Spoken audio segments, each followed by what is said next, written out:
Sextou na Assembleia Legislativa. Você já conhece o nosso programa, né? O Sextou é uma maneira da gente estar discutindo temas ligados à qualidade de vida, ligado ao bem-estar.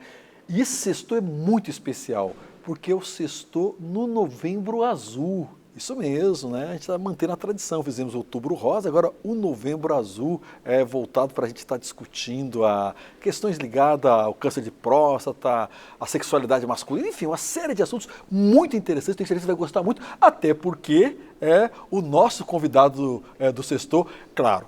Falar aqui da minha amiga, né, Karine, tudo bem, Karine? Que já não é nem convidada, já é dona do programa. Tudo bem, Karine? Tudo bem. Bem-vinda. Obrigada, Tá obrigada. certo. E a Karine vai me ajudar para entrevistar, tá aqui, o doutor Ari Mioto, que é meu médico, portanto é meu amigo há muito tempo.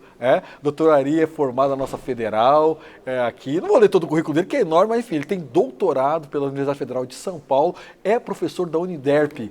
Doutor Ari, tudo bem? Bem-vindo. Muito obrigado pelo convite. A gente agradece. Pelo carinho também, né? O carinho é recíproco, doutor. E eu acho que vai ser um bate-papo bem bacana, até porque a gente sempre pensa que a gente coloca o Novembro Azul como só o câncer de próstata. E você já adiantou algumas coisinhas que a gente pensa na saúde do homem, né? Então acho que hoje vai ser um bate-papo bem bacana para a gente conversar sobre a saúde do homem desde a primeira infância até o nosso velhinho, né? Eu acho que é legal a gente conversar sobre isso. Excelente. Eu quero até já registrar, porque o doutor Ari é extremamente ocupado, Karine. Sim.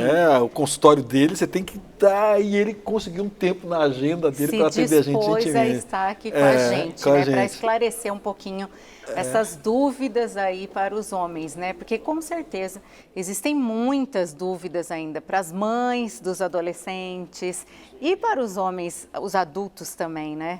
Karine, você quer começar? Então, doutor, o senhor falou sobre que a saúde do homem, ela começa lá desde a primeira infância, né? Então, por que desde a primeira infância já é difícil que os homens, que os adolescentes procurem uma assistência médica especializada? A experiência mostra que, na verdade, é uma questão de hábito mesmo, né? A gente entende, por exemplo, que a menina, desde o início da adolescência, ela já tem a ideia do ginecologista, acompanha a mãe indo no ginecologista. Isso habitualmente não acontece com os homens. E a gente sabe que tem muitas doenças, muitas patologias que acometem a criança. Um exemplo clássico mesmo é a fimose, né? Que causa, às vezes, um grande impacto tanto psicológico na criança, do ponto de vista da deformidade peniana, das infecções que podem ter, que é o que dá nasce com aquilo e aí a pessoa acaba desenvolvendo. Já na adolescência a gente tem outras alterações, a questão da sexualidade, a questão da orientação sobre as doenças sexualmente transmissíveis, a questão relacionada a uma doença muito comum que aparece na adolescência, que é a varicocele, que são varizes do saco escrotal que podem mexer com a fertilidade no futuro. Depois, no jovem, né, a gente tem câncer de testículo, que é entre 20 e 40 anos, e depois dos 40 anos a gente começa a discutir as doenças da próstata, a questão também da qualidade sexual, um pouquinho mais para frente a andropausa. Você vê que é uma gama muito grande de coisas que a gente pode discutir. Doutor Ari, eu quero insistir um pouco nessa questão que a Karine colocou, que é uma questão bem cultural. De onde que vem essa cultura de associar virilidade a não ir ao médico? Que é muito forte na questão do toque. Na constatação do câncer de próstata, tudo isso aparece mais. Mas é toda uma construção feita antes. De onde que vem essa associação? Eu não vou mexer com isso, eu sou machão, não sei o quê. E aí isso leva muitas pessoas a terem doenças que podiam ser tratadas precocemente. Mas só para acrescentar um pouquinho, doutor, eu fui levar meu filho, ele tem 10 anos, no pediatra esses dias, porque depois da pandemia não foi, então foi uma consulta mais de rotina mesmo. E a última vez que ele foi, ele tinha 7. Aí ele falou, mãe, mas eu vou ter que mostrar o meu piu-piu para o tio Paulo, que é o pediatra dele. Eu falei, lógico, você nasceu e ele viu tudo, é ele que vai ter que ver agora. Ou seja, uma coisa que eu não sei de onde tirou isso, já não queria ir, né? É difícil da gente ter uma resposta única, né? Eu acho que um pouco realmente é cultural, é uma coisa da masculinidade, da exposição realmente. E aí o papel da família, da mãe e do pai é tentar quebrar isso daí. Quanto mais cedo, melhor. Foi o que você fez. Falou, olha, Você sempre mostrou, por que agora você não pode mostrar? Ele é o médico, Ele né? é seu médico, ele tem que... essa prerrogativa de Sim. te examinar, conversar com você. Você quer que eu fique do lado? Para você ficar, mas não, mãe, pelo amor de Deus, então deixa eu com o médico sozinho. Tem mãe que fica do lado, então a gente já percebe que há já uma mudança. Não é a questão assim, não é uma coisa ainda muito clara, mas há. A questão do toque, Benhur, melhorou muito nos últimos anos. E eu acho que é por conta desse tipo de conversa que nós estamos tendo aqui. Então, com a história, né, do surgimento do Novembro Azul, dos meses aí com cores, a divulgação da mídia mesmo tem melhorado isso. Inclusive, hoje, a gente percebe no consultório coisa que a gente não via antigamente, doutor, eu vim aqui para fazer o exame de toque. O paciente, ele já te cobra, porque a gente às vezes percebe que alguns colegas não fazem a avaliação, às vezes, completa, na fase inicial. E os pacientes, às vezes, chegam já solicitando, olha, doutor, vem fazer o check-up de próstata, estou preparado para fazer o exame, estou tranquilo, pode fazer o que for necessário. Então, a gente já percebe essa melhora, sabe, Benhur? Doutor Ari, mas, por exemplo, o Novembro Azul, a ênfase maior no câncer de próstata ou é na questão da saúde masculina? Então, o Novembro Azul, ele começou com a ideia, né, da Sociedade Brasileira de Urologia, com a questão do check-up prostático, né, Karine? Então, assim, o check-up prostático era por quê? Por conta do impacto social do câncer de próstata, daquela questão da sexualidade relacionada aos tratamentos do câncer de próstata, mas hoje o Novembro Azul ele se estende para avaliação masculina. Né? Então, habitualmente o urologista ele acaba sendo meio que o clínico geral do homem. Então, até mesmo para quebrar isso, quebrar né? isso daí, tem que perfeito. fazer a prevenção. Isso, aí a gente conversa com ele sobre a sexualidade, sobre a questão prostática, sobre a nossa famosa andropausa, que é a questão hormonal, e aí discute outros aspectos. Olha, o senhor já foi no seu cardiologista? O senhor já fez, às vezes tem idade, o senhor já fez a colonoscopia, já passou num gastro? Então, o urologista acaba tendo esse papel de um médico meio que o clínico geral do homem, médico da família, orientando os caminhos que eles têm que seguir. A gente percebe muito isso no consultório, às vezes, doutor, telefone toca, doutor, eu preciso de um proctologista, quem que o senhor indica? Doutor, eu tenho um cardiologista, por quê? O paciente queria um vínculo com você. Então a gente acaba organizando essa questão da saúde como um todo. Mas voltando um pouquinho àquilo que o Benhur tinha dito sobre o toque. Existe um exame de sangue, né? Uhum. Como é que é o nome mesmo? É o PSA. PSA. Antígeno prostático específico. Isso, lá você pode detectar alguma coisa. Mas o de toque é extremamente necessário, né? Agora, por quê? Por que pelo exame de toque, qual é a diferença ali? Foi uma ótima pergunta, acho que é um momento bem interessante para a gente esclarecer. Na verdade, não existe nenhum exame perfeito. 100%, né? 100%. Certo. Os exames do sangue, que é o PSA, às vezes um ultrassom, eventualmente uma ressonância, que é aquele exame mais sofisticado, eles se complementam. Então, o toque, você avalia o tamanho da próstata, a consistência da próstata, se existe algum tipo de nódulo, porque você pode ter uma doença prostática e ter um PSA normal. Então, o toque, ele acaba agregando no resultado do exame de sangue, que é o exame do PSA. Então, você pode só fazer PSA? Pode. Acontece que você pode estar aumentando a possibilidade de erro, de você não encontrar um problema. Então, por isso que ainda hoje o toque existe, porque é um exame feito no consultório, ele não tem custo, ele faz parte da consulta médica. É um exame também que demora 30 segundos, não mais do que isso. Né? Exatamente. Então, faz parte da nossa consulta. Você vai no médico, como o ginecologista às vezes faz o exame da mama na mulher, o homem vai lá e vai fazer o exame, o urologista faz o exame do toque, faz parte da consulta e ele agrega no resultado. Doutor, e que idade, vamos focar nesse primeiro bloco na questão do câncer de próstata. Tá. Qual que é a idade que é obrigatório a presença diante de um urologista? Para avaliação do câncer de próstata, hoje as normativas a partir dos 45 anos, com histórico familiar de câncer de próstata ou se o paciente da raça negra, que são duas situações que aumentam a possibilidade do câncer de se desenvolver mais precocemente. Então, 45 anos, toque mais PSA. Não tem histórico na família a partir dos 50 anos. Antigamente era 40 e 45, hoje é 45 e 50. Vamos fazer o seguinte, a conversa está muito boa, muito interessante. Vamos fazer um breve intervalo, daqui a gente volta com o Sextou com o Dr. Ari Mioto, aqui na TV Assembleia Legislativa.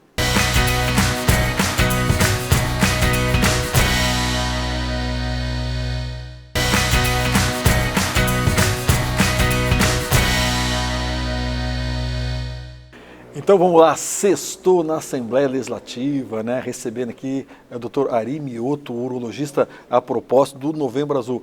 Doutor, quando estava encerrando o bloco, o senhor falou da idade, né? E qual que é a periodicidade desses exames? Anual. Anual. Por que isso é importante? Porque eventualmente alguma coisa pode passar no check-up do ano anterior e dentro de um ano a doença prostática, habitualmente, ela não evolui de uma forma grave. Então, é interessante o acompanhamento sempre anual. Ótimo. Doutor, vamos ampliar então o nosso foco aqui no Novembro Azul, para discutir outras questões que também são mitos no mundo masculino. Mas, Benhur, só mais uma pergunta sobre a próstata, acho que seria a última. Existem sintomas? Existem alguns sintomas, algo que indique que aí o homem fala, não, eu vou ter que procurar o médico, tem alguma coisa errada? Isso é importante também a gente esclarecer, porque habitualmente os sintomas estão relacionados às doenças benignas da próstata, que é o crescimento benigno da próstata e a prostatite.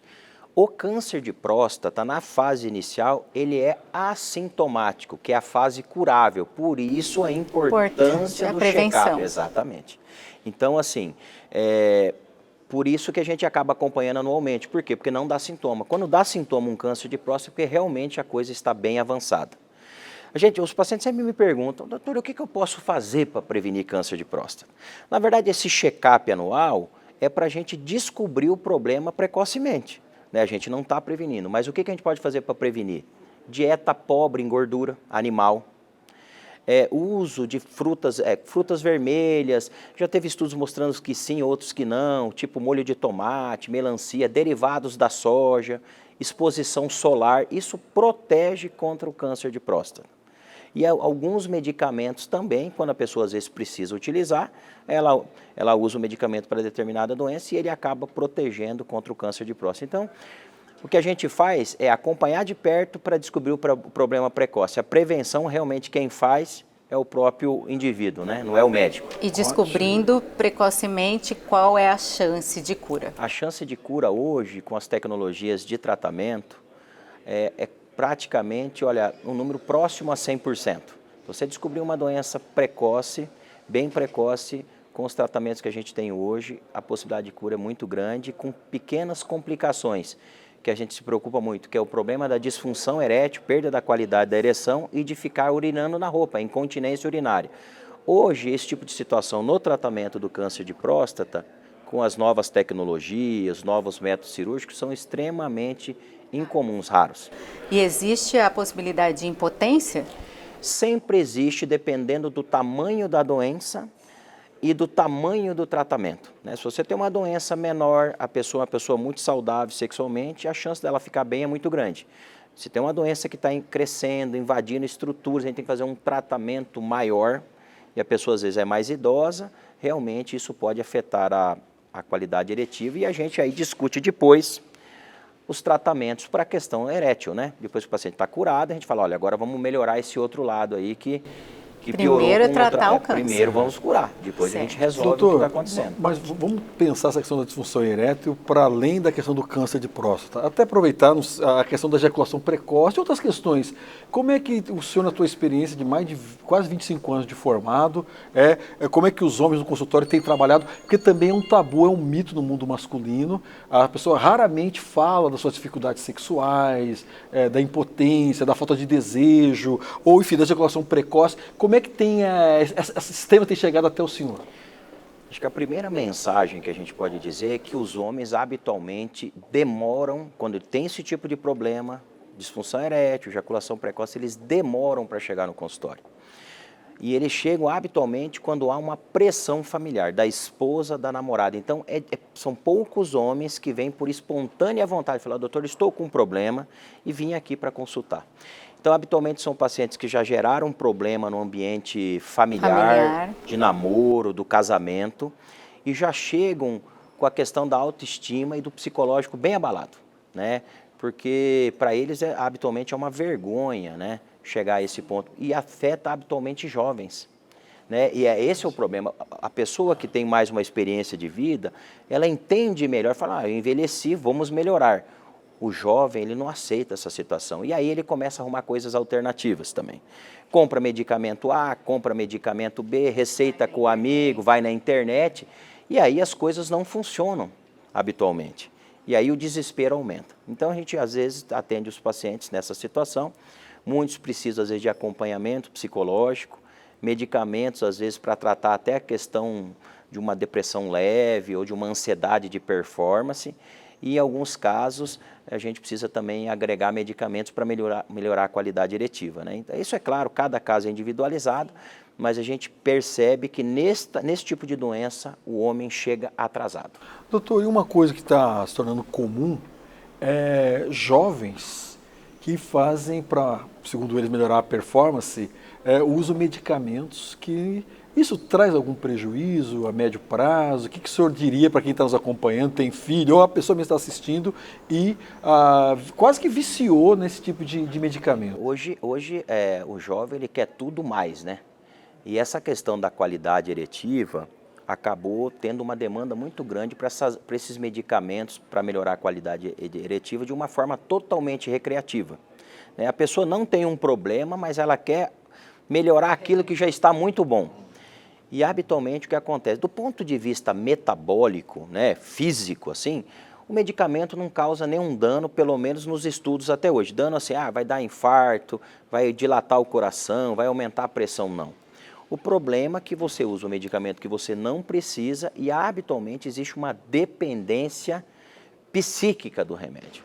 Atendo muitos jovens que hoje só conseguem namorar se tomar um comprimidinho. A ou B. Por quê? Porque realmente ele cria uma dependência, inclusive a ponto de não ter condições de ter uma ereção, de ficar tão ansioso, de perder a qualidade eretiva no ato sexual porque não tomou remédio. Então, realmente, é um caminho que a gente tem que orientar quem tem filho, quem tem neto, né? E aí para os jovens que também estão escutando a gente, que não se deve se tratar ou brincar com esse tipo de remédio, porque eventualmente depois a coisa não tem mais volta, ou a volta fica bem difícil, né? Tá certo, estamos caminhando para a fase final. Karine quer fazer uma última pergunta? Tem alguma outra questão que você quer levantar com o doutor? Com relação a isso que o senhor falou, doutor, dos jovens, né? O consumo de álcool, o consumo de drogas, isso também influencia na questão da sexualidade dos jovens? Justamente, se me permite até focar mais, em particular da maconha, que é uma droga ilegal, é maior ao lado do álcool, talvez seja mais consumido pelos jovens. Olha só, elas deprimem a sexualidade, né? O álcool de uso contínuo ou mesmo em grandes doses eventuais pioram a sexualidade, e a maconha também. Tanto é que entre as drogas, entre aspas, que estão lá como causadores da disfunção erétil, a maconha é uma delas. Então realmente ela prejudica a sexualidade. E o álcool em doses altas também prejudica. E uso contínuo, aí nem se fala, porque altera todo o metabolismo hormonal por uma lesão hepática, causando inclusive disfunção hormonal e piorando a possibilidade de uma andropausa mais precoce. Então realmente esse tipo e além de outros medicamentos, eles pioram com certeza a qualidade eretiva e eventualmente até o desejo do paciente. Tá certo, queria agradecer minha amiga Karine Cortez mais uma vez, né? Obrigada, doutor. Muito obrigado pela oportunidade. E agradecer imensamente ao Dr. Ari Mioto e lançar um desafio para você. Assistiu a entrevista, achou interessante? E aí, vai dar o passo? Vai procurar o médico? Vai procurar se tratar? Vai ajudar as pessoas que têm preconceito? Eu não vou dizer nem para você parar de contar piada, que é um pouco do nosso povo. Mas cuidado, hein, que a piada te paralisar e você não fazer o que tem que fazer, que o doutor falou. Precocemente sendo tratado, quase 100% de cura. Doutor Ari, obrigado, parabéns por essa missão que o senhor se colocou, é professor, médico, né? Eu sou testemunha da qualidade profissional que o doutor Ari Mioto e eu fico muito agradecido da sua presença aqui na Assembleia Legislativa. Obrigado. Eu só queria deixar uma mensagem. Como não? O que a gente percebe é que a mulher dentro da vida do homem, ela é fundamental. Então, para as mulheres que estão nos assistindo, pegue seu marido, pegue seu namorado, pegue seu filho, por quê? Porque a mulher cuida. O homem, se a gente deixar, ele deixa sempre para depois. Ele desmarca o médico e vai para a reunião. A mulher eventualmente fala, olha, hoje eu tenho médico, cancela a reunião. Então é importante o papel da mulher dentro desse contexto. E tá? desde o início também, né? Desde o filho pequenininho, a mulher já tem que ir. Mais uma missão falando, para essa agenda para tão as enorme mães, feminina. das mães. Sextou na Assembleia Legislativa. Um abraço, até a próxima oportunidade.